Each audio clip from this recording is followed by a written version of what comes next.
අම්ම එන්නකෝ. මේ අම්මා මොකද අම්මේ ඔය හොස්පිටල් යන්නද කොට්ටයක් අරගෙන? මේක මට නෙමෙයි බං. උඹට පස්ස තියන්න. ඇත්තටින් පන්ති ඉඳගෙන ඉඳලා පස්ස රිදෙන මොකක් ගන්නවනේ. මේ මතක තියාගනින්. දැන් මේ ගේට්ටුවෙන් එළියට ගිය වෙලේ ඉඳලා ඔය පාරේ ඉන්න කොල්ලෝ තුබු ගායි. හොඳේ? ඔළුව හරවර බලන්නේ නැහැ මෝඩ ගෑණි වගේ. යන්. හරි අම්මේ. මේ මොකද මේ? අම්මලාට යන්න දෙන්න බෑ. එහෙම කොහමද? මටත් යන්න ඕනේ. ගිහින් බලන්න ඕනේ මේ සර් මොනවද උගන්වන්නේ ළමයින්ට කියලා.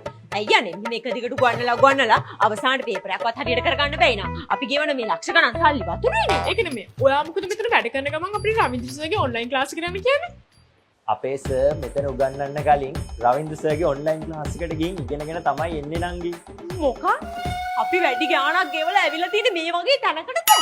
අනේ කෙල්ලේ මේ සර් උගන්වන බලන් ඉඳිදි තමයි තේරෙන්නේ මාත් ඒ ලෙවල් කරා නම් කියලා. අපරාධේ බං. මම ඒ ලෙවල් ක්ලාස් කට් කරලා උඹලා තාත්තත් එක්ක පැනලා ආවේ. මොකක්?